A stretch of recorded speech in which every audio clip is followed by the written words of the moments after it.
তো গল্পটি শুরু হয় জাপানের একটি শহরে, যেখানে আমরা একটি নিউক্লিয়ার পাওয়ার প্ল্যান্ট দেখতে পাই।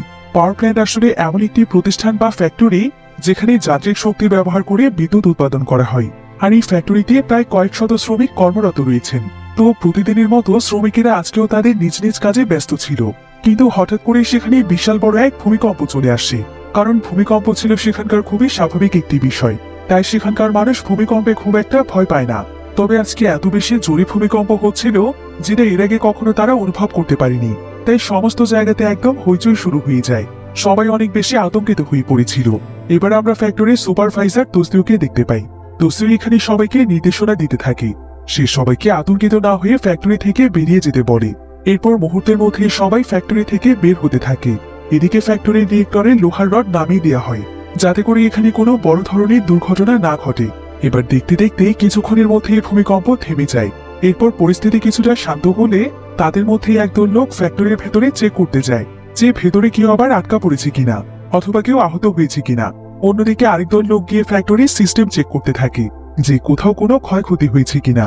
কিন্তু ঠিক এমন সময় সেখানকার ইলেকট্রিসিটি চলে যায়, যার ফলে সঙ্গে সঙ্গে সেখানকার ইমার্জেন্সি কুলিং সিস্টেম চালু হয়। আর নিউক্লিয়ার পাওয়ার প্ল্যান্ট ফ্যাক্টরির জন্য ইমার্জেন্সি কুলিং সিস্টেম খুবই জরুরি, কারণ এই কুলিং সিস্টেমের জন্যই পাওয়ার প্ল্যান্ট ঠান্ডা থাকে। আর যদি কুলিং সিস্টেমে কোনো সমস্যা হয় তাহলে পাওয়ার প্ল্যান্ট অতিরিক্ত গরম হয়ে সেখানে বিস্ফোরণ ঘটতে পারে।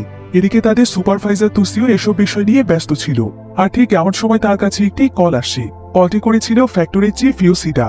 ইউসিডা এখানে তোসিওকে জানায় যে খুব শীঘ্রই নাকি বড়সড় একটি সুনামি আসতে চলেছে, তাই এই বিষয়ে সতর্কতা জারি করা হয়েছে। এই কথা শুনে তোসিও কিছুটা চিন্তায় পড়ে যায়, কিন্তু তার সহকর্মীরা বলে যে তারা সমুদ্র পৃষ্ঠ থেকে প্রায় 10 মিটার উচ্চতায় রয়েছে। এর আগে তো এমন কতই সুনামি হয়েছে। এদিকে তাদের কোনো ক্ষতি হয়েছিল, তাই তারা নিশ্চিন্তে তাদের কাজ করতে পারে।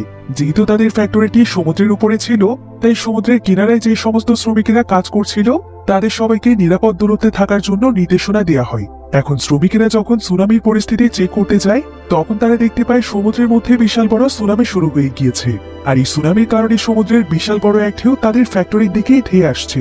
শ্রমিকেরা এতে অনেক বেশি আতঙ্কিত হয়ে যায়, কারণ এই ঢেউটি এতটাই উচ্চতায় ছিল যেটা মুহূর্তের মধ্যেই তাদের ফ্যাক্টরিতে আছড়ে পড়তে পারে। তাই শ্রমিকেরা তখন দৌড়াদৌড়ি শুরু করে দেয়। দুজন শ্রমিক তো ফ্যাক্টরিতে সবাইকে এই বিষয়টি জানাতেই যাচ্ছিল, কিন্তু ততক্ষণে সমুদ্রের বিশাল সেই ঢেউ তাদের ফ্যাক্টরিতে আছড়ে পড়ে। এতে সেখানে থাকা সমস্ত কিছুই তছনছ হয়ে যেতে থাকে।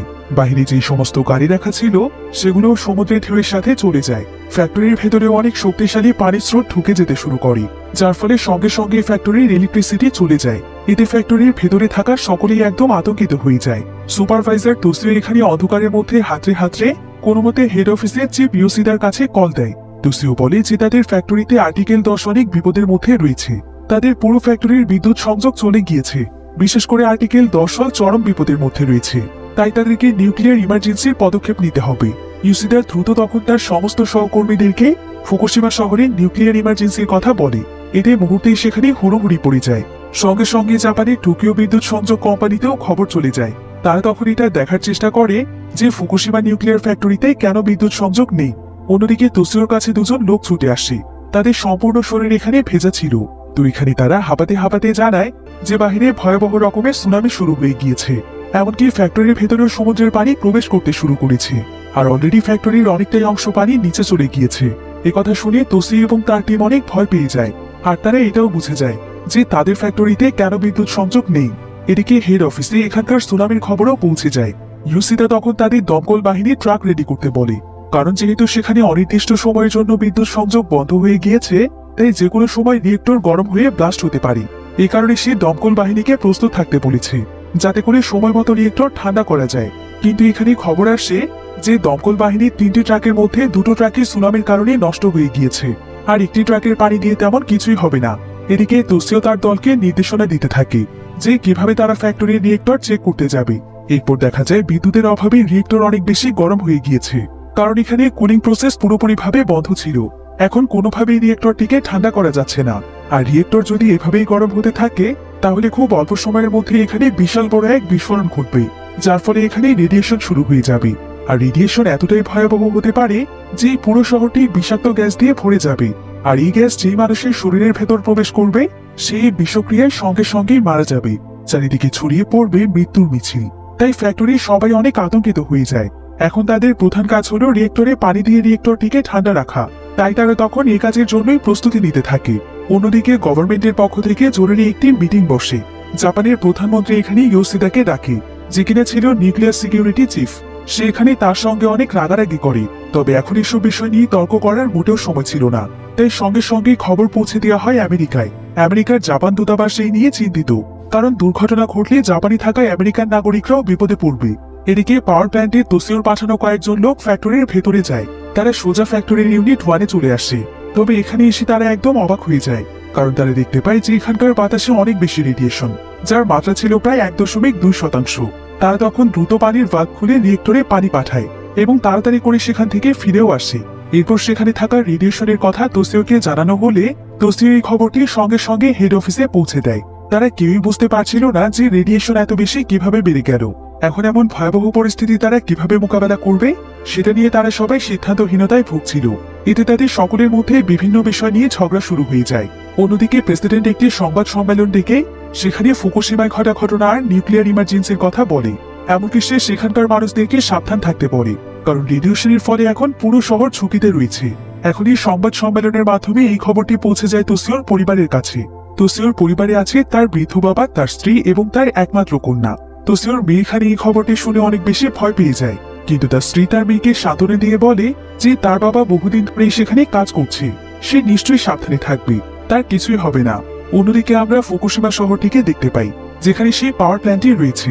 শহরের মানুষের নিরাপত্তার জন্য শহরের সমস্ত মানুষদেরকে নিরাপদ জায়গাতে নিয়ে যাওয়া হচ্ছে। অন্যদিকে তোসিও এবং তার দল ফ্যাক্টরিতে কোনো মতে বিদ্যুৎ ফিরিয়ে আনার চেষ্টা করছিল। তারা বিদ্যুৎ ফিরিয়ে আনার জন্য এখানে গাড়ির ব্যাটারি ব্যবহার করে। এই ব্যাটারির সাহায্যে তারা বিদ্যুৎ সংযোগ দেওয়ার চেষ্টা করে, কিন্তু হঠাৎ করেই তারা দেখতে পায় যে রিয়েক্টরের প্রেসার প্রায় 600-এর উপরে চলে গিয়েছে, যেখানে স্বাভাবিকভাবে প্রেসার থাকে মাত্র 427 কিলো প্যাসকেল। অর্থাৎ এখন এর প্রেসার রয়েছে প্রায় 1.5 গুণ বেশি, আর এই প্রেসারে রিয়েক্টর যে কোনো সময় ফাটতে পারে। তোসিও এই খবরটি চিফ ইয়োশিদাকে জানায়। ইয়োশিদা তখন জিজ্ঞেস করে, আপনি প্রথমে আমাকে এটা বলুন তো যে রিয়েক্টর আর কতক্ষণ পর্যন্ত ঠিক থাকবে? তোসিও বলে, হয়তো আগামীকাল সকাল পর্যন্ত। তোসিও এবং ইয়োশিদা দুজনেই বুঝতে পারে যে তাদের হাতে এখন একমাত্র উপায় ভেন্টিলেশন, যা চাপ কমাতে সাহায্য করবে। তবে বিদ্যুৎ ছাড়া ভেন্টিলেশনের কাজ খুবই ঝুঁকিপূর্ণ, কিন্তু তাদের মধ্য থেকে কাউকে না কাউকে এই ঝুঁকিপূর্ণ কাজটি করতেই হবে, তা না হলে শত শত মানুষের মৃত্যু হবে। ইয়োশিদা তখন তোসিওকে বলে যে যেভাবেই হোক তাকে এখন ভেন্টিলেশনের কাজটি করতে হবে। এরপর তোসিও তার পুরো টিমকে সামনে ডেকে ভেন্টিলেশনের কথা বলে, আর সে তাদের সবাইকে জানায় যে যেখানে গিয়ে ভেন্টিলেশনের কাজটি কমপ্লিট করতে হবে সেই জায়গাটি খুবই ঝুঁকিপূর্ণ হয়ে আছে। এমনকি বিদ্যুৎ না থাকায় জায়গাটি পুরোপুরিভাবে অন্ধকার, আর সেখানে যাওয়ার পর যে কোনো কিছুই ঘটতে পারে। যে সেখানে যাবে সে আর ফিরে নাও আসতে পারে। এসব কথা জানিয়ে সে সবাইকে বলে, আমি তোমাদের কাউকে সেই ঝুঁকিপূর্ণ জায়গাতে যাওয়ার জন্য জোর করব না, কিন্তু যদি কেউ স্বেচ্ছায় সেই জায়গাতে গিয়ে কাজটি কমপ্লিট করতে চাও তাহলে হাত তুলতে পারো। কিন্তু সেখানে থাকা কেউই হাত উঠায় না, অর্থাৎ তারা কেউই যেতে চায় না, কারণ তাদের প্রত্যেকেরই তো পরিবার আছে, প্রত্যেকেরই জীবনের মায়া আছে। তাই তোসিও তখন বলে যে সে নিজেই সেখানে যেতে চায়, কারণ তার একটি জীবনের বিনিময়ে যদি শত শত মানুষের প্রাণ বেঁচে যায় তাহলে সেই কাজ থেকে সে কখনোই পিছু সরে যাবে না। তবে সেই কাজটি হয়তো সে একা কমপ্লিট করতে পারবে না, তার একজন সঙ্গীর প্রয়োজন। তাই আর কেউ কি তার সাথে যেতে চায়? তোসিওর কথা শুনে এবার অনেকেই যেতে রাজি হয়, কিন্তু সেখানে থাকা একজন বলে যে তোসিও যেন সেখানে না যায়, কারণ তোসিও হচ্ছে তাদের লিডার। সে চলে গেলে তার যদি কিছু হয়ে যায় তাহলে তাদেরকে নির্দেশনা দেওয়ার মতো কেউ থাকবে না, তাই প্রয়োজনে তারা সেখানে যাবে। এরপর সবাই সেখানে যেতে রাজি হলে তোসিও অনেক খুশি হয়, আর সে তাদের সবাইকে মন থেকে ধন্যবাদ জানায়। সে তখন 2 জন করে 3-6 জনের দল তৈরি করে। এরপর তারা সবাই মিলে তাদের সম্পূর্ণ পরিকল্পনা করে, আর কাকে কি দায়িত্ব পালন করতে হবে তা নিখুঁতভাবে বুঝিয়ে দেয়। এখন দেখতে দেখতে এই ভূমিকম্পের প্রায় 14 ঘন্টা সময় পার হয়ে গিয়েছে। ফুকুশিমা পাওয়ার প্ল্যান্টের আশেপাশে প্রায় 15 কিলোমিটার পর্যন্ত যতগুলো মানুষ ছিল তাদের সবাইকে নিরাপদ জায়গাতে নিয়ে যাওয়া হয়েছে। এদিকে সেখানকার অধিবাসীরা জিজ্ঞেস করতে থাকে যে ফ্যাক্টরিতে আসলে কি হয়েছে, কিন্তু কেউ তাদের প্রশ্নে তেমন কোনো উত্তর পায় না, কারণ এটা জানাজানি হয়ে গেলে পলিটিক্যাল কিছু ঝামেলা রয়েছে। অন্যদিকে আমরা তোসিওর পরিবারকে দেখতে পাই। তোসিওর পরিবারকেও তাদের বাড়ি থেকে নিরাপদ জায়গাতে নিয়ে যাওয়া হচ্ছে। এদিকে হেড অফিসে ইয়োশিদা খবর পায় যে প্রেসিডেন্ট দুর্ঘটনাস্থল পর্যবেক্ষণ করতে যাচ্ছে। ইয়োশিদা তখন বলে যে তারা সবাই এখন অনেক ব্যস্ত, প্রেসিডেন্টের কোনো প্রোটোকল মানার মতো সময় এখন তাদের হাতে নেই। কিন্তু ইয়োশিদাকে জানানো হয় যে প্রেসিডেন্ট সেখানে যাবে। ইয়োশিদা এখানে কোনো মতে তার রাগ নিয়ন্ত্রণ করে বলে তাহলে প্রেসিডেন্টকে যেন এটা জানিয়ে দেওয়া হয় যে তিনি যেন তার সাথে করে যথেষ্ট পরিমাণ গ্যাস মাস্ক নিয়ে আসেন। কিন্তু ইয়োশিদা তখন জানতে পারে যে প্রেসিডেন্ট অলরেডি বেরিয়ে গিয়েছেন, তাই তার এখন কোনো মাস্ক নেওয়ার সুযোগ নেই। মাস্কের ব্যবস্থা তাদেরকেই করে দিতে হবে। ইউসিদা তখন রেগে গিয়ে বলে, কিন্তু মাস্কগুলো তো শুধুমাত্র কর্মীদের জন্য, তাদের জীবন এখন ঝুঁকির মধ্যে রয়েছে, তারা শহরটিকে বাঁচানোর জন্য লড়াই করছে, কিন্তু তারা কিভাবে সার্ভাইভ করবে সেটা কি আপনারা ভেবে দেখেছেন, নাকি প্রেসিডেন্টই সবকিছু? এরপর ইউসিদাকে বলা হয় যে প্রেসিডেন্ট যাওয়ার পরে ভেন্টিলেশনের কাজ শুরু করতে, কিন্তু ইউসিদা এতে প্রচন্ড রেগে যায়, কারণ তাদের হাতে অপেক্ষা করার মতো কোনো সময় ছিল না। কিন্তু এখন যেহেতু প্রেসিডেন্টের পক্ষ থেকে নির্দেশনা এসেছে, তাই বাধ্য হয়ে তাকে এসব নির্দেশ অক্ষরে অক্ষরে পালন করতে হবে। এদিকে দেখা যায় ফায়ার সার্ভিসের ফায়ার ট্রাক ফুকুশিমা শহরে গেলেও সেটাকে ভেতরে ঢুকতে দেয়া হয় না, কারণ এখন এই এরিয়াতে প্রেসিডেন্ট আসতে চলেছে। তাই প্রেসিডেন্ট আসার আগ পর্যন্ত তাদের সবাইকে অপেক্ষা করতে বলা হয়। যদিও ফায়ার ফাইটারদের লিডার এখানে অপেক্ষা করতে চাইছিল না, কিন্তু তারপরেও বাধ্য হয়ে তাদেরকে সেখানে অপেক্ষা করতে হয়। এবার সেখানে প্রেসিডেন্ট পৌঁছলে তাকে নিরাপত্তার পোশাক পরতে বলা হয়, কিন্তু প্রেসিডেন্ট এখানে বলে যে সে সকলের মতো সাধারণ কোনো পোশাক পরবে না, তার জন্য স্পেশাল কিছু নেই। এসব বলে সে নিরাপত্তার কোনো পোশাক না পরেই ভেতরে চলে যায়। এরপর হেড অফিসে এসে ইউসিদার সঙ্গে রাগারাগি শুরু করে। সে সবকিছু জানা সত্ত্বেও তাকে জিজ্ঞাসা করে যে এখানে কি হয়েছে। তবে ইউসিদা তখন অনেক ধৈর্যের সাথে তাকে সবকিছু আবারও বুঝিয়ে বলে যে পাওয়ার প্ল্যান্টে আসলে কোন জায়গায় কি কি প্রবলেম রয়েছে, আর দ্রুত এই সমস্যাগুলোকে সমাধান না করলে খুব শীঘ্রই তাদের এই ফুকুশিমা শহরটি ধ্বংসস্তূপে পরিণত হবে। এবার প্রেসিডেন্ট ইউসিদাকে জিজ্ঞাসা করে যে ভেন্টিলেশনের ব্যাপারে তারা কি করছে। ইউসিদা তখন বলে যে তারা একটি সুইসাইড মিশন পরিকল্পনা করেছে। একথা শুনে প্রধানমন্ত্রী একদম অবাক হয়ে যায়। সে তখন বলে, সুইসাইড মিশন? এটা আবার কেমন মিশন? ইউসিদা তখন তোসিওর পরিকল্পনা করে সেই মিশনটির ব্যাপারে প্রেসিডেন্টকে খুলে বলে। এরপর দেখা যায় ইউসিদা তোসিওকে ফোন করে, আর সে তোসিওকে দ্রুত ভেন্টিলেশনের কাজ শুরু করে দিতে বলে। তোসিওর টিমে ওমরি এবং ইগাওয়া নামের দুজন বয়স্ক কর্মী রয়েছে, আর তারাই মূলত ভেন্টিলেশনের কাজটি করতে চায়, কারণ যেহেতু তাদের অনেক বয়স হয়ে গিয়েছে, তাই তারা নিজে থেকে এই কাজটি তাদের দায়িত্বে নিতে চাইছিল। এরপর ওমরি এবং ইগাওয়া দুজনই রিয়েক্টরের কাছে যাওয়ার জন্য তৈরি হয়ে যায়, কিন্তু এই অক্সিজেন তারা শুধুমাত্র 20 মিনিট পর্যন্তই ব্যবহার করতে পারবে, অর্থাৎ এই 20 মিনিটের মধ্যেই তাদেরকে সম্পূর্ণ কাজ সেরে চলে আসতে হবে। তাই তারা খুব দ্রুত সেখানে চলে যায়। সবকিছু ঠিকঠাক আছে দেখে তখন তারা তাদের কাজ শুরু করে দেয়। তাদের কাজটি ছিল ভাল্ব খোলার কাজ। তারা যখনই এখানকার ভাল্ব খুলে দেবে, তখন বাকি কর্মীরা এখানে পানি পাঠাবে। এদিকে তারা ফায়ার সার্ভিসের সমস্ত ট্রাকগুলোকেও প্রস্তুত করে ফেলেছিল। তারা এখানে ফায়ার সার্ভিসের ট্রাকের মাধ্যমে নল দিয়ে প্ল্যান্টের ভেতরে পানি পাঠায়। এখানে দেখা যায় ভেতরে সবকিছুই বেশ গরম, রেডিয়েশনের মাত্রা 20-এর চাইতেও বেশি। তাই এখানে আস্তে আস্তে তাদের দম বন্ধ হয়ে যাচ্ছিল, কিন্তু তারা দুজনই অনেক কষ্ট করে ভাল্বটিকে খুলতে থাকে। তবে তারা দুজন মিলে শুধুমাত্র 25% ভাল্বই খুলতে পারে। এরপর সেই জায়গা দিয়েই পানি রিয়েক্টরের ভেতরে ঢুকতে শুরু করে। অন্যদিকে তোসিও দুজনের কার্যক্রম পরীক্ষা করছিল। এভাবেই দেখতে দেখতে 20 মিনিট পার হয়ে যায়, কিন্তু সময় পার হয়ে যাওয়ার পরেও তারা কেউই ফিরে আসছিল না। তোসিও এতে অনেক বেশি চিন্তিত হয়ে পড়ে। সে তখন নিজেই রওনা দেয় তাদেরকে খোঁজার জন্য, কিন্তু এখানে সবাই তাকে থামানোর চেষ্টা করে আর বলে যে সেফটি স্যুট ছাড়া সেখানে যাওয়াটা বোকামি হবে। কিন্তু ততক্ষণে তোসিওকে আর সেখানে যেতেও হয় না, কারণ সৌভাগ্যবশত তারা দুজন বেঁচে ফিরে এসেছে। তারা তখন জানায় যে তারা দুজন মিলে 25% ভাল্ব খুলতে সক্ষম হয়েছে। একথা শুনে তারা সবাই অনেক খুশি হয়ে যায়। সবাই তাদেরকে তাদের এই সাহসিকতার জন্য অভিনন্দন জানায়। এরপর তাদের সেফটি স্যুট চেক করে দেখা যায় যে একজনের স্যুটে রেডিয়েশন 25% এবং অন্যজনের স্যুটে 20%। এতে তারা সবাই একদম চমকে ওঠে, কারণ মাত্র 20 মিনিটে এত বেশি রেডিয়েশন তো থাকার কথা না। এবার হেড অফিসে বিষয়টি জানানো হলে হেড অফিস থেকে বলা হয় দ্বিতীয় টিম পাঠাতে। আর দ্বিতীয় টিমে রয়েছে ইয়ানু এবং কোনো নামের দুজন ব্যক্তি। তারা দুজন তখন সেখানে চলে যায়, আর তারা সেখানে গিয়ে একদম অবাক হয়ে যায়, কারণ এখানকার বাতাসে অনেক বেশি রেডিয়েশন। কিন্তু তারপরে তারা তাদের কাজ চালিয়ে যাচ্ছিল। তবে জায়গাটা এত বেশি গরম ছিল যে তাদের পায়ের জুতো গলে মেঝের সাথে লেগে যাচ্ছে, কিন্তু তাদের কাজ করতেই হবে। এরপর দেখা যায় প্রচন্ড গরমে তারা আর সেখানে টিকতেই পারছিল না, তাই ব্যর্থ হয়ে তারা সেখান থেকে ফিরে আসে। এখানে দেখা যায় দুজনের অবস্থায় বেশ খারাপ হয়ে গিয়েছে, কিন্তু তারা ফিরে এসে অনেক আফসোস করতে থাকে, কারণ তাদের কাজটি অপূর্ণ রয়ে গিয়েছে। তাই তারা দুজন আবার সেখানে যেতে চায়, কিন্তু তাদের শরীরের অবস্থা দেখে তোসিও আর তাদেরকে সেখানে যেতে দেয় না। এবার তাদের স্যুটের রেডিয়েশন পরীক্ষা করে দেখা যায় যে রেডিয়েশন প্রায় 100-এর কাছাকাছি, যা ছিল ইমার্জেন্সি লিমিট। এখন যে কোনো মুহূর্তে বিস্ফোরণ ঘটতে পারে। এরপর হেড অফিসে ইউসিদা যখন এই খবরটি শোনে যে দ্বিতীয় দল তাদের কাজটি করতে ব্যর্থ হয়েছে, সে তখন অন্য কোনো উপায়ে ভাল্ব খোলার চেষ্টা করতে বলে। ইউসিদা বলে, আমি এখান থেকে বাতাস পাস করছি, তোমরা কোনো মতে বাতাসটিকে ভাল্ব পর্যন্ত পৌঁছে দেওয়ার ব্যবস্থা করো, যাতে বাতাসের প্রেসারে ভাল্বটি খুলে যায়। যদিও এতে সফল হওয়ার সম্ভাবনা নেই বললেই চলে, কিন্তু তাদেরকে অন্তত চেষ্টা করতে হবে। এ সময় তাকুমি নামের একজন তোসিওর কাছে এসে বলে যে সে এবার ভেতরে যেতে চায়। ইউনিটাকে সে প্রায় 10 বছর কাজ করেছে, তাই ভাল্ব সম্পর্কে সে খুব ভালোভাবেই জানে। এমনকি তার এই বিষয়ে ট্রেনিংও আছে। সে অন্তত একবার চেষ্টা করে দেখতে চায়। কিন্তু কেউ এখানে তাকুমিকে যেতে দিতে চায় না, কারণ রিয়েক্টর এখন খুবই ঝুঁকিপূর্ণ অবস্থায় রয়েছে। কিন্তু তারপরও তাকুমি বারবার সবার কাছে অনুরোধ করে, তাই শেষ পর্যন্ত তোসিও রাজি হয়। এরপর তাকুমিকে সেফটি স্যুট পরে তৈরি হতে বলা হয়। অন্যদিকে আমরা তোসিও এবং তাকুমির ওয়াইফদেরকে দেখতে পাই। নিজেদের স্বামীদের সাথে তারা ফোনে কিছুতেই যোগাযোগ করতে পারছিল না, তাই তারা তাদেরকে নিয়ে অনেক দুশ্চিন্তায় ছিল। তবে শুধুমাত্র তারাই নয়, বরং আশ্রয় কেন্দ্রের সবাই অনেক চিন্তিত। এর মধ্যে নিউজ পেপারে তারা দেখতে পায় যে ফুকুশিমা শহরে যে সুনামিটি হয়েছে সেটার উচ্চতা ছিল প্রায় 44 মিটার। অন্যদিকে আবার তোসিওর কাছে একটি ফোন আসে। একজন কর্মী এখানে তোসিওকে জানায় যে পাওয়ার প্ল্যান্টের চিমনি দিয়ে ধোঁয়া বের হচ্ছে। তোসিও সঙ্গে সঙ্গে সেখানে ছুটে যায় আর বলে তাকুমি এবং প্ল্যান্টের বাকিদের থামাতে, যাতে করে তারা সেখানে না যায়। এখনই এই মিশন বন্ধ করতে হবে, কারণ ইউনিট একের ভেতরে ভয়ানক কিছু হচ্ছে। তা না হলে চিমনি দিয়ে ধোঁয়া বের হওয়া সম্ভবই নয়। ওমনি তখন বলে তার অনেক দুশ্চিন্তা হচ্ছে যে এই ধোঁয়ার সাথে আবার ভেতরে রেডিয়েশন বাহিরে না ছড়িয়ে পড়ে। রেডিয়েশনের কথা শুনে তারা সবাই অনেক দুশ্চিন্তায় পড়ে যায়, কারণ তাদের প্রত্যেকেরই পরিবারই শহরের কোনো না কোনো জায়গাতে ছড়িয়ে ছিটিয়ে রয়েছে। এবার হেড অফিস থেকে ইয়োশিদা ফোন করে বলে যে কম্প্রেসারের মাধ্যমে আবারও চেষ্টা চালাতে, কিন্তু তোসিও এবার এই কথা শুনে রেগে যায় আর বলে এখানে তারা সবাই মৃত্যু ঝুঁকিতে রয়েছে। কিন্তু তারপরে ইয়োশিদা কেন নিজে থেকে কোনো ব্যবস্থা নিচ্ছে না? ইয়োশিদা কেন তাদেরকে নিয়ে ভাবছে না? সে সব কাজ শুধু তাকেই কেন করতে বলছে? এসব কথা শুনে ইয়োশিদা রেগে গিয়ে ফোন কেটে দেয়।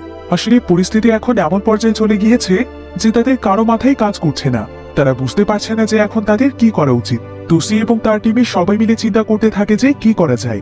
এদিকে ইতোমধ্যে তারা সবাই বুঝতে পেরেছিল যে রিয়েক্টরের ভেতরে ভয়ানক কিছু হচ্ছে, কারণ রিয়েক্টরের মেই ডাউন হতে শুরু করেছে।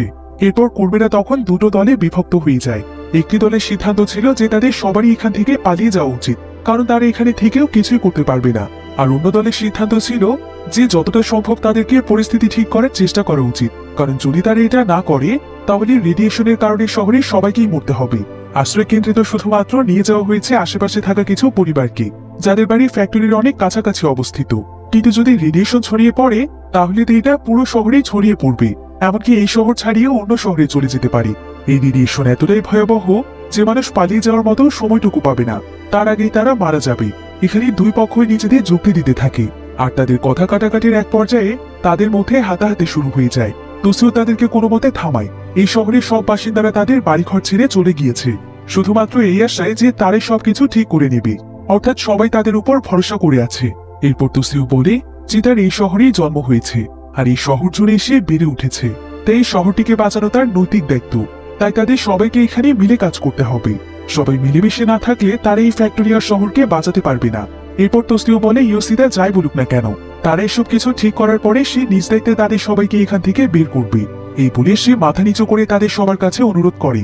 সে তাদেরকে তার সঙ্গে এখানে থাকতে বলে আর এই রিয়েক্টরকে ঠিক করার কাজে তাকে সাহায্য করার জন্য, কারণ এই শহরটা তো তাদের নিজেদের, তাই শহরটাকে বাঁচানোর দায়িত্বটা তো তাদেরকেই নিতে হবে। এবার দেখতে দেখতেই ভূমিকম্পের প্রায় 24 ঘন্টা সময় পার হয়ে যায়। ঠিক একদিন পর অর্থাৎ পরের দিন দুটোর সময় হঠাৎ করেই চারিদিকে বিকট এক শব্দ পাওয়া যায়, কারণ হঠাৎ করেই পাওয়ার প্ল্যান্টের ইউনিট 1 বিস্ফোরিত হয়ে গিয়েছে। শব্দটি এতটাই বিকট ছিল যে সকলের কানের পর্দা ফেটে যাওয়ার মতো অবস্থা। দেখতে দেখতেই মুহূর্তের মধ্যে কালো ধোঁয়ায় চারিপাশ ছেয়ে যায়। প্ল্যান্টের পাশের ফ্যাক্টরিতে থাকা তোসি এবং তার দল প্রচন্ড জোরে নড়ে ওঠে। সকলেই আতঙ্কিত হয়ে হুড়োহুড়ি শুরু করে। তোসিও সবাইকে বলে যে তারা আশেপাশে যেখানেই মাস্ক পাবে সেটা যেন তারা সঙ্গে সঙ্গেই পরে নেয়, কারণ এই কালো ধোঁয়ায় প্রচুর পরিমাণে রেডিয়েশন রয়েছে। আর বিস্ফোরিত হওয়ার সময় ইউনিট 1-এও কর্মীরা ছিল, তাই তোসি এবং তার টিম প্রথমেই ইউনিট 1-এ আটকে পড়ে এবং আহত কর্মীদেরকে খুঁজে বের করতে যায়। তারা একে একে সবাইকে সেখান থেকে দূরে সরিয়ে নিতে থাকে। এদিকে এই বিস্ফোরণের খবর ছড়িয়ে পড়তে থাকে সবখানে। প্রথমে এই খবর হেড অফিসে যায়, এরপর যায় প্রেসিডেন্টের কার্যালয়ে। ধীরে ধীরে মিডিয়ার মাধ্যমে পুরো শহরের সবাই জানতে পারে যে ফুকুশিমা পাওয়ার প্ল্যান্ট বিস্ফোরিত হয়েছে। ফুকুশিমাবাসীরা এতে প্রচন্ড রকমের ভয় পেয়ে যায়। তারা বুঝে যায় যে তারা কেউই আর বাঁচতে পারবে না, কারণ তাদের আশ্রয় কেন্দ্রটিও ছিল ফুকুশিমা শহরেই অবস্থিত। এখানে দেখা যায় সবার ক্ষোভ ছিল পাওয়ার প্ল্যান্টের কর্মচারীদের উপর, কারণ তাদের ধারণা ছিল যে তাদের কারণে এই বিস্ফোরণ ঘটেছে। এখানে আমরা তোসি এবং তাকুমির ওয়াইফকে দেখতে পাই। তোসিওর ওয়াইফের নাম ছিল তোকোমো আর তাকুমির ওয়াইফের নাম ছিল কানাক। তো তোকোমো এখানে কানাককে বলে যে সে যেন তার গায়ে থাকা জ্যাকেটটি খুলে ফেলে, কারণ তার জ্যাকেটের মধ্যে ফুকুশিমা পাওয়ার প্ল্যান্টের একটি লোগো রয়েছে। আর এখানকার মানুষ পাওয়ার প্ল্যান্টের কর্মীদের উপর যেভাবে ক্ষেপে আছে, তাই তারা যদি কানাকের গায়ে এই জ্যাকেট দেখতে পায় তাহলে হয়তো তারা কানাকের উপরেই ঝাঁপিয়ে পড়তে পারে। এখানে থাকা প্রত্যেকেই তাদের নিজ নিজ পরিবার নিয়ে চিন্তিত ছিল। এরপর আমরা টোকিওর মেয়ে হারুকাকে দেখতে পাই। হারুকা এখানে ফোনে তার বয়ফ্রেন্ডের সঙ্গে কথা বলছিল। তার বয়ফ্রেন্ডের নাম ছিল আইজু। সে আসলে তাকে এটা জানার জন্যই ফোন করেছে যে আইজু ঠিক আছে কিনা, আইজু যেন সাবধানে থাকে। হারুকা তার বাবা তোসিওকে নিয়ে অনেক দুশ্চিন্তায় ছিল। সে কাল থেকেই তার বাবার সঙ্গে যোগাযোগ করার অনেক চেষ্টা করছে, কিন্তু কিছুতেই এটা সম্ভব হচ্ছে না। সে শুধু এটা জানতে পারলেই একটু শান্তি পেত যে তার বাবা সুস্থ আছে। আসলে হারুকার সাথে তার বাবার সবসময় ঝগড়া হতো। তাদের ঝগড়ার মূল বিষয়বস্তু ছিল আইজু। আইজু আসলে হারুকার থেকে প্রায় 16 বছরের বড়, এমনকি সে বিবাহিত, সে সাথে তার সন্তানও আছে। তাই তোসিওর এই বিষয়টি মোটেও পছন্দ ছিল না যে তার মেয়ে এমন একজন মানুষকে ভালোবাসুক, কারণ তার মেয়ের জন্য আরেকটি সংসারও ভাঙতে পারে। তাছাড়া সে এটা কখনোই চায় না যে হারুকার জন্য অন্য আরেকজন মেয়ের সংসার নষ্ট হয়ে যাক। তোসিও আসলে সবসময় ন্যায় এবং নিষ্ঠার সঙ্গেই থেকেছে। সে অনেক সৎ মানুষ। আজ পর্যন্ত তার দ্বারা কখনোই কোনো মানুষের ক্ষতি হয়নি। হারুকার বয়ফ্রেন্ড আইজুর বয়স ছিল প্রায় 40 বছরের কাছাকাছি। তাই তোসিওর ধারণা ছিল যে 40 বছর বয়স্ক একজন লোকের সাথে হারুকা কখনোই সুখী হতে পারবে না। কিন্তু হারুকার ধারণা ছিল একদমই উল্টো। হারুকা মনে করে যে সে তার ভালোবাসার মানুষের সাথেই সুখে থাকবে। তাই এই বিষয় নিয়ে সবসময় তাদের বাবা মেয়ের মধ্যে দ্বন্দ্ব থাকতো। কিন্তু আজ এসব কথা ভেবে হারুকা দীর্ঘশ্বাস ফেলে। আজ তার বাবার কথা তার অনেক মনে পড়ছে। অন্যদিকে আমরা তোসিওকে দেখতে পাই। তোসিও তার সমস্ত কর্মীদেরকে একত্রিত করে।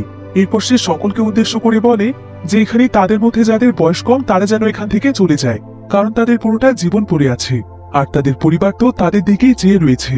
তাদের কিছু হয়ে গেলে তাদের পরিবারের কি হবে, তাই তারা যেন এখান থেকে চলে যায়। দেশকে দেওয়ার মতো তাদের কাছে এখনো অনেক কিছু রয়েছে। তাদের মধ্যে এখনো অনেক বয়স্ক লোকেরাও বেঁচে আছে। তাই যদি কোনো বিপদ হয় তাদেরই আগে জীবন দেওয়া উচিত। যদিও প্রথমে কেউই তোসিওকে ছেড়ে যেতে চাইছিল না, কিন্তু তার এসব কথা শুনে কয়েকজন কম বয়সী কর্মীরা বেরিয়ে যায়। এদিকে এই দমবন্ধকর পরিবেশ হালকা করতে একজন ব্যক্তি ক্যামেরা নিয়ে এগিয়ে আসে আর বলে, আমরা আমাদের দেশের জন্য প্রাণ দিতে যাচ্ছি, তাই দেশের জন্য আমাদের একটি শেষ স্মৃতি রেখে যাওয়া উচিত, যাতে পরবর্তী প্রজন্ম আমাদেরকে দেখে ভালো কিছু শিখতে পারে, যে তারা স্মৃতি হিসেবে তাদের জীবনের শেষ একটি ছবি তুলে রাখবে। তাই তারা সবাই মিলে একে একে সবার ছবি তুলে দেয়। তাদের আসলে তাদের জীবন নিয়ে কোনো ভয় ছিল না। তাদের ভয় ছিল শুধুমাত্র একটাই, যে তারা তাদের শহরটাকে বাঁচিয়ে যেতে পারবে কিনা।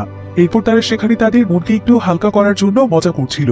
কিন্তু তাদের মধ্যে একজন বলে ওঠে যে তারা সবাই মিলে কিভাবে এতটা স্বাভাবিক থাকতে পারছে। তারা কি জানে না যে নিউক্লিয়ার বিস্ফোরণে মারা যাওয়াটা কতটা ভয়াবহ? তাদের দাফন করার জন্য লাশটা পর্যন্ত পাওয়া যাবে না। একথা শুনে তোসিওর অনেক মন খারাপ হয়ে যায়। তার চোখের সামনে অতীতের কথা ভাসতে থাকে। তোসিও আসলে ছোটবেলা থেকেই নিউক্লিয়ার সম্পর্কে অনেক আগ্রহী ছিল। স্কুলে পড়ার সময় সে একবার নিউক্লিয়ার রিয়েক্টর দেখতে যায়। এরপর থেকেই তার ইচ্ছে ছিল যে সে নিউক্লিয়ার পাওয়ার প্ল্যান্টেই কাজ করবে। এই সমস্ত স্মৃতি তার চোখের সামনে ভাসতে থাকে। অন্যদিকে আমরা আমেরিকার সৈন্যদের একটি মিটিং দেখতে পাই। নিউক্লিয়ার দুর্ঘটনায় কিভাবে জাপানকে সাহায্য করা যায় তারা সেটা নিয়ে মিটিং করছিল। একজন সেনা সেখানে বলে ওঠে যে সে ছোটবেলায় জাপানে ছিল। তার বাবা ছিল ফুকুশিমা নিউক্লিয়ার প্ল্যান্ট তৈরি করা ইঞ্জিনিয়ারদের মধ্যে একজন। ফুকুশিমা পাওয়ার প্ল্যান্টের সঙ্গে তার অনেক স্মৃতি জড়িয়ে আছে, তাই সবাইকে মনে প্রাণে সাহায্য করতে চায়। অন্যদিকে আমরা আবারও ফুকুশিমা পাওয়ার প্ল্যান্ট দেখতে পাই। এরপর ইয়োশিদা তোসিওকে ফোন দিয়ে বলে যে সে চেক করে দেখতে পেয়েছে যে পাওয়ার প্ল্যান্টের ইউনিট 3-এও রেডিয়েশন অনেক বেশি হচ্ছে। যে কোনো মুহূর্তে সেটিও বিস্ফোরিত হতে পারে। তাই সেখানে যারা রয়েছে তাদেরকে যেন দ্রুত সেখান থেকে সরিয়ে আনা হয়। আর এই কাজটি কমপ্লিট হলে তোসিও যেন তাকে সবকিছু এসে জানায়। তোসিও তখন বলে যে এখানকার পরিস্থিতি এখন এতটাই ভয়াবহ যে সে চাইলেও এখন এখান থেকে বের হতে পারবে না। ইয়োশিদা তখন বলে যেভাবেই হোক তাকে যেতেই হবে, কারণ সেই তাদের সবার লিডার, সেই একমাত্র মানুষ। ওখানে আসলে কি হচ্ছে তার সবচাইতে ভালো সেই বলতে পারবে। কিন্তু তোসিও চিন্তা হচ্ছিল তার কর্মীদেরকে নিয়ে, কারণ সে যদি এখান থেকে চলে যায় তাহলে এখানকার পরিস্থিতি তারা সামলাতে পারবে কিনা সে এটা নিয়ে চিন্তিত। কিন্তু কর্মীদের সবাই এখানে তাকে ভরসা দেয়। সে তাকে সেখানে যেতে বলে আর বলে যে তারাই সবকিছু সামলে নিতে পারবে। যে ইয়োশিদা বলেছে 5 জনকে এখানে রেখে বাকিদেরকে তার সাথে করে নিয়ে যেতে, কিন্তু কারা এখানে থাকবে সেটাই ছিল বড় প্রশ্ন। তো 5 জন স্বেচ্ছায় সেখানে থাকতে রাজি হয়। এরপর তোসিও বাকি সবাইকে নিয়ে দ্রুত সেখান থেকে বেরিয়ে যায়। বাইরে গিয়ে তারা দেখতে পায় যে ইউনিট 3 থেকে অলরেডি ধোঁয়া বের হচ্ছে। তাই তোসিও তাদের সবাইকে নিরাপদ স্থানে চলে যেতে বলে। তাই ইউনিট 3-এ যারা কর্মরত ছিল তারা সবাই দ্রুত চলে যায় হেড অফিসে। ইয়োশিদার কথা মতো সমস্ত কর্মীদেরকে নিয়ে তোসিও এখানে চলে এসেছে। সেখানে গেলে তাদেরকে বীরের মতো করে বরণ করে নেওয়া হয়। সবাই তাদের ধন্যবাদ জানাতে থাকে তাদের এই অক্লান্ত পরিশ্রমের জন্য। এরপর তারা সবাই সেখানে গোসল করে, কারণ তাদের শরীরে প্রচুর পরিমাণে রেডিয়েশন লেগে আছে। তাই যত তাড়াতাড়ি সম্ভব তারা নিজেদেরকে পরিষ্কার করে নেয়। এই সময় আবার ইয়োশিদার কাছে প্রধানমন্ত্রীর দপ্তর থেকে আবারও কল আসে। তার কাছে জানতে চাওয়া হয় যে সে কেন কর্মীদেরকে হেড অফিসে ফেরত নিয়ে এসেছে। ইয়োশিদা তখন বলে যে কোনো সময় ইউনিট 2 এবং 3-এ বিস্ফোরণ হতে পারে, কারণ সেখান থেকে অলরেডি ধোঁয়া বের হচ্ছে। তাই কর্মীদের জীবনের ঝুঁকি সে নিতে পারে না। এরপর তাকে জিজ্ঞাসা করা হয় যে সে অনুমতি ছাড়া কেন এই কাজ করলো। সে কি জানে না যে পাওয়ার প্ল্যান্ট যদি ঠিক করা না হয় তাহলে পুরো শহরের কি অবস্থা হবে। ইউসিদা তখন প্রচন্ড রেগে গিয়ে তাদেরকে গালাগাল দিতে থাকে। সে তাদেরকে বলে যে শহরকে বাঁচানোর দায়িত্ব কি শুধুমাত্র কর্মীরাই নিয়েছে, তাদেরকে কোনো দায়িত্ব নেই, নাকি শুধু তারা সেখানে বসে অর্ডারই দিতে পারে। এসব বলে ইউসিদা ফোন রেখে দেয়। কিন্তু যেহেতু উপর মহল থেকে এই অর্ডার এসেছে তাই তার কিছুই করার নেই। সে তখন বাধ্য হয়ে কর্মীদেরকে বলে যে তারা কি আবারও ফ্যাক্টরিতে গিয়ে তাদের কাজ শুরু করতে পারবে। সমস্ত কর্মীরা তখন নির্দ্বিধায় আবারও সেখানে ফিরে যেতে চায়, এমনকি তারা সেখানে চলেও যায়। শুধুমাত্র তোসিও সেখানে থাকে, কারণ তোসিও ইউসিদার সঙ্গে কথা বলতে হবে। এবার পাওয়ার প্ল্যান্টে কর্মীদের ফিরে যাওয়ার কিছুক্ষণ পরে ইউনিট 3-এও বিশাল বড় এক বিস্ফোরণ ঘটে। এবারের বিস্ফোরণটি ছিল আগের বিস্ফোরণের চাইতেও কয়েক গুণ বেশি ভয়াবহ। সেই জায়গাতে কাজ করছিল প্রায় 40 জন কর্মী। তবে বিস্ফোরণ হওয়ার সঙ্গে সঙ্গে সেখানে তাদের 40 জনের কোনো চিহ্ন খুঁজে পাওয়া যায় না, অর্থাৎ এই 40 জন হয়তো আর বেঁচে নেই। ভয়াবহ বিস্ফোরণে তারাও হয়তো টুকরো টুকরো হয়ে গিয়েছে। এদিকে যে সমস্ত কর্মীরা বেঁচে ছিল তারা সঙ্গে সঙ্গে হেড অফিসে এসে ইউসিদাকে দোষারোপ করতে থাকে, কারণ তার জন্যই তারা সেখানে ফিরে গিয়েছে। ইউসিদা আসলে তাদেরকে সেখানে পাঠানোর জন্য মিথ্যে আশ্বাস দিয়েছিল। সে বলেছিল সবকিছু এখন নিয়ন্ত্রণে আছে, তাদের কোনো কিছুই হবে না। এদিকে তোসিও তখন পাওয়ার প্ল্যান্টে থাকা তোকামির সাথে যোগাযোগ করে, আর সেখানকার অবস্থা জেনে তোসিও নিজে একটি মাস্ক হাতে নিয়ে বেরিয়ে পড়ে, কারণ সেখানকার অবস্থা ছিল খুবই ভয়াবহ। তাই এখানকার সবাই তাকে থামানোর চেষ্টা করে, কিন্তু সে কারো কথা না শুনে সেখানে চলে যায়, আর তার সাথে তার সম্পূর্ণ টিমও প্ল্যান্টের দিকে ফিরে যায়। এরপর তোসিওকে দেখতে পেয়ে ভেতরে থাকা কর্মীরা ভীষণ খুশি হয়ে যায়, কারণ তারা তো কল্পনাও করতে পারেনি যে তোসিও তাদের জন্য আবারও ফিরে আসবে। কারণ এখানে ফিরে আসা মানেই ছিল সাক্ষাৎ মৃত্যু। এ সময় আবারও একটি খারাপ খবর শোনা যায় যে এখন ইউনিট 2-এরও রেডিয়েশন অনেক বেশি বেড়ে গিয়েছে, তাই সেটাও যে কোনো মুহূর্তে বিস্ফোরিত হতে পারে। তাই তারা সবাই মিলে চেষ্টা করে একটি সেফটি ভালভ খোলার জন্য। কিন্তু সমস্যা হলো, যদি ইউনিট 2-ও বিস্ফোরণ ঘটে যায় তারা তাদের মেইন রিয়েক্টরে আর কোনো কাজই করতে পারবে না। 10টি রিয়েক্টর ভেঙে পড়লে যে ক্ষতি হবে তা চেরনোবিল দুর্ঘটনা চাইতে আরো 10 গুণ বেশি ভয়ঙ্কর হবে। টোকিও সহ জাপানের অর্ধেকই ধ্বংস হয়ে যাবে। তাই ইউসিদার কাছে প্রেসিডেন্টের অধিদপ্তর থেকে আবারও ফোন আসে। তাকে বলা হয় যে ইউনিট 2-এর পানির লেভেল কমে যাচ্ছে, ইউনিট 2-তেও বিস্ফোরণ হতে চলেছে। তারা সেখানে বসে কি এমন কাজ করছে যে একের পর এক বিস্ফোরণ ঘটেই চলেছে, কিন্তু তারা কিছুই করতে পারছে না। এবার ইউসিদা বিরক্ত হয়ে তাদের সবাইকে বলে দেয় যে তারা যেন তার সঙ্গে আর কখনোই যোগাযোগ না করে, তারা নিজেরা পারলে যেন কিছু করে দেখায়। এরপর ইউসিদা নিজে এসে তার কর্মীদেরকে বলে যে তাদের উপর যদি বড় কোনো দায়িত্ব না থাকে তাহলে তারা সবাই যেন এখান থেকে চলে যায়, কারণ এখানে থাকাটাও তাদের জন্য অনেক ঝুঁকিপূর্ণ। সেখানে উপস্থিত থাকা নিরাপত্তা কর্মীদেরকেও সে একই কথা বলে, কিন্তু কর্মীরা বলে তাদের কাজই হলো দেশের সেবা করা, আর সবার জীবন রক্ষা করার দায়িত্ব হচ্ছে তাদের উপর। তাই তারা নিজেদের জীবন বাঁচাতে এভাবে পালিয়ে যেতে পারে না। ইউসিদার তাদের সবার জন্যই অনেক মায়া হচ্ছিল, কিন্তু সে নিজেও চাইলে কিছুই করতে পারবে না। এবার হতাশায় ইউসিদা মাটিতে বসে পড়ে। ইউসিদার আর বুঝতে বাকি থাকে না যে সবকিছুই শেষ হতে চলেছে, আর এসব কিছু দায়ভার তার উপরে এসেই পড়বে। এখানে সবাই তাকে দেখে বেশ অবাক হয়, কারণ ইউসিদা এত সহজে ভেঙে পড়ার মতো লোক নয়। একজন মহিলা কর্মী এখানে তাকে জিজ্ঞাসা করে যে তার কি হয়েছে, কিন্তু ইউসিদা তার কথার কোনো জবাব দেয় না। অন্যদিকে প্রেসিডেন্টকে সংবাদ কর্মীরা ঘিরে ধরে। তারা এখানে তার কাছে ফুকুশিমা শহরের খবর জানতে চায়, কারণ সেখানে বাহিরের কোনো লোককে ঢুকতে দেওয়া হচ্ছে না। কিন্তু প্রেসিডেন্ট এখানে সেই ব্যাপারে তেমন কোনো তথ্যই দিতে পারে না। এদিকে হেডকোয়ার্টারে সিদ্ধান্ত নেওয়া হয় যে তারা ফুকুশিমা পাওয়ার প্ল্যান্টকে পরিত্যক্ত ঘোষণা করে দিয়ে সমস্ত কর্মীদেরকে সেখান থেকে ফিরে আসতে বলবে। কিন্তু এমন সময় প্রেসিডেন্ট তাদেরকে ভিডিও কনফারেন্সের মাধ্যমে বলে যে এমনটা করা বোকামি হবে, কারণ কর্মীরা যদি কাজ বন্ধ করে দিয়ে সেখান থেকে চলে আসে তাহলে তো মেইন রিয়েক্টরে বিস্ফোরণ ঘটবে, আর এতে তাদের পুরো অর্ধেক দেশ ধ্বংস হয়ে যাবে। তাই তাদেরকে যে কোনো উপায়ে পাওয়ার প্ল্যান্টটিকে বাঁচাতে হবে, আর যদি তারা এটা না করতে পারে তাহলে তাদের সকলের বিরুদ্ধে প্রেসিডেন্ট নিজে ব্যবস্থা নেবে। এমন সময় আবার পাওয়ার প্ল্যান্ট থেকে একটি ফোন আসে। সেখানে বলা হয় যে হঠাৎ করে ইউনিট 2-এর প্রেসার একেবারেই কমে গিয়েছে, সেখানকার রেডিয়েশনও এখন অনেকটাই কমে গিয়েছে। কিন্তু এটা মোটেও কোনো ভালো খবর ছিল না, কারণ কোনো না কোনো ভাবে এখানকার সমস্ত রেডিয়েশন বাইরে বেরিয়ে গিয়েছে, যেটা খুবই বিপজ্জনক। আর তার উপর যদি এখন রিয়েক্টর ফিরে যায় তাহলে তো বিপদের আশঙ্কা আরো অনেক গুণ বেড়ে যাবে, আর কোনো কিছুই বাঁচানো সম্ভব হবে না। এদিকে ইউসিদা সবকিছু শুনে, আর সে নিজে শান্ত হয়ে সবাইকে বলে প্রত্যেক দল থেকে একজন করে এখানে থাকলেই হবে, বাকিরা চলে যেতে পারে, কারণ এতগুলো মানুষের জীবন চলে যাওয়া মুখের কথা নয়। আর তাদের প্রত্যেকটি দলের নেতা ঠিক করবে যে এখানে কে থাকবে, কেউ যেন তার মতের বিরুদ্ধে গিয়ে এখানে থাকতে না চায়। এই বলে ইয়োশিদা সেখানে বসে পড়ে। এরপর ইয়োশিদার কথা মতো কিছু লোক সেখানে থেকে বাকিরা চলে যায়। এদিকে তোসিও তার দলের কাছে গিয়ে তাদের সবাইকে চলে যেতে বলে, কারণ তার দলের হয়ে সে নিজেই এখানে থাকবে। কিন্তু তাকে ছেড়ে তারা কিছুতেই যেতে চাইছিল না। তারা বলে তারা এখানে তার সঙ্গে থাকতে চায়, আর তারা কাজ চালিয়ে যেতে চায়, তারা জীবন দিয়ে হলেও তাকে বাঁচাতে চায়। কিন্তু তোসিও তাদেরকে অনেক অনুরোধ করে। সে বলে এটা হলো তাদের লিডারের পক্ষ থেকে তাদের জন্য একটি নির্দেশ, এখন তার এই নির্দেশ অমান্য করতে চাইলে করতে পারি। একথা শুনে সবাই তখন কাঁদতে শুরু করে, আর তারা সবাই তোসিওকে অনেক ধন্যবাদ জানায়, কারণ তোসিওর কাছ থেকে তারা অনেক কিছু শিখেছে। তোসিও তখন বলে যে তাকে ধন্যবাদ দেওয়ার মতো কিছুই নেই, বরং সে যদি মারা যায় আর ভবিষ্যতেও যদি এমন কিছু হয় তাহলে তারাও যেন তার মতো রুখে দাঁড়াতে পারে। এরপর সবাই চোখের জলে তোসিওকে বিদায় জানায়।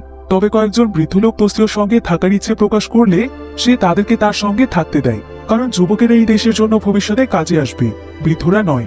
এবার হেড অফিসে যখন তারা সবাই মনমরা হয়ে বসেছিল তখন তাদেরকে চাঁদা করতে সেখানে তোসিও আসে, আর সে হাসি খুশি ভঙ্গিতে এসে বলে যে এখানে কি কোনো খাওয়া দাওয়ার ব্যবস্থা নেই, এখন দেশকে বাঁচানোর জন্য কি তারা না খেয়ে থাকবে।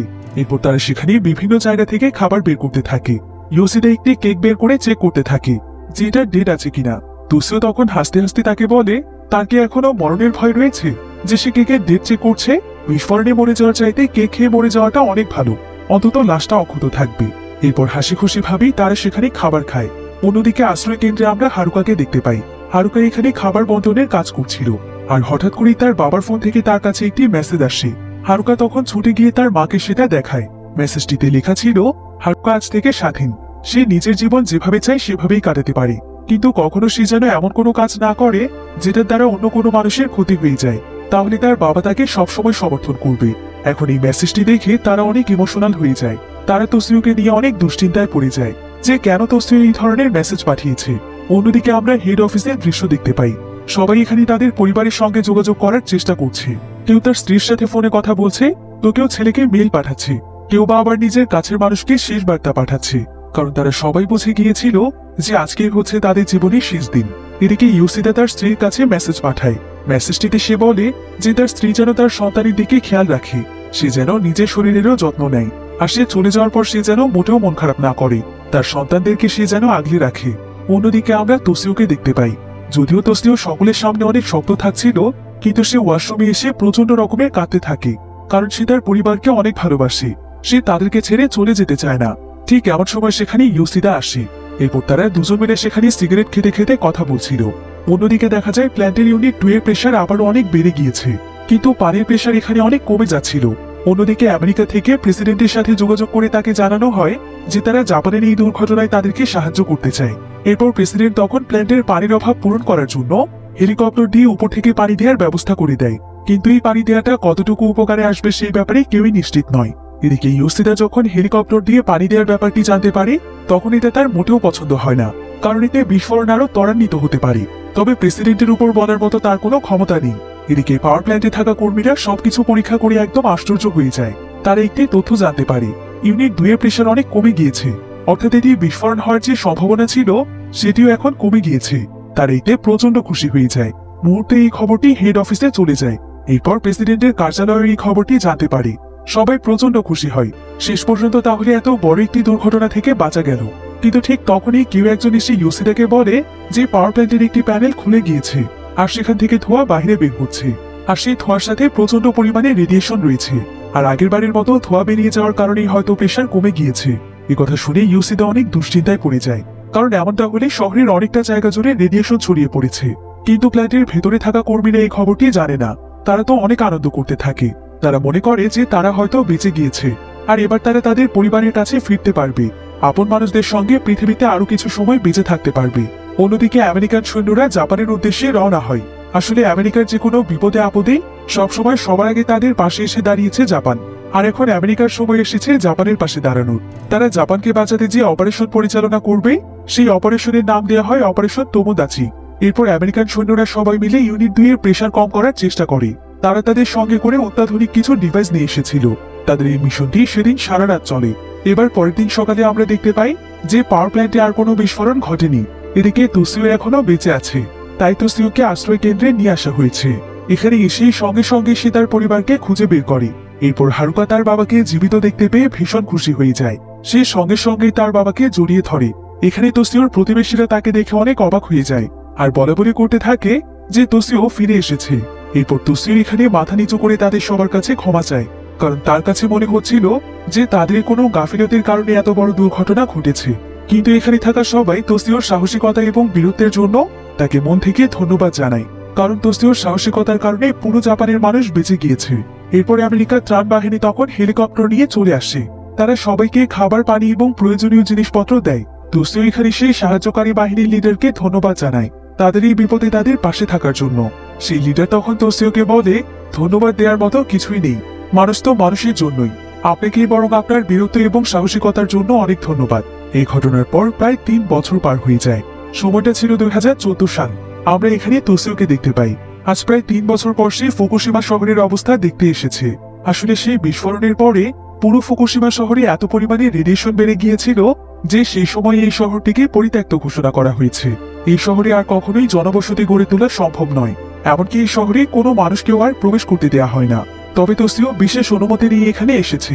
তোসিও যখন পুরো শহরটিকে ঘুরে ঘুরে দেখছিল, তখন তার জীবনের সেই পুরনো অতীতের কথা মনে পড়ে যায়, যখন সে ফুকুশিমা পাওয়ার প্ল্যান্টে কর্মরত ছিল। তার জীবনের অর্ধেকটা সময় তো কেটেছে এই পাওয়ার প্ল্যান্টেই, তাই চাইলেও কখনো সেই স্মৃতিগুলোকে ভুলতে পারবে না। তবে এখানে তার সেই সময়টার কথা অনেক বেশি মনে পড়ছিল, যখন প্রথমবার ইয়োশিদা তাদের পাওয়ার প্ল্যান্টের হেড হিসেবে নিযুক্ত হয়েছিল।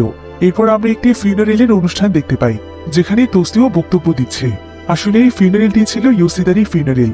আমরা এখানে বুঝতে পারি যে সবাইকে বাঁচাতে গিয়ে ইয়োশিদা সেদিন নিজের জীবন দিয়ে দিয়েছে, অর্থাৎ সেদিন সবাই বেঁচে ফিরতে পারলেও সে পারেনি।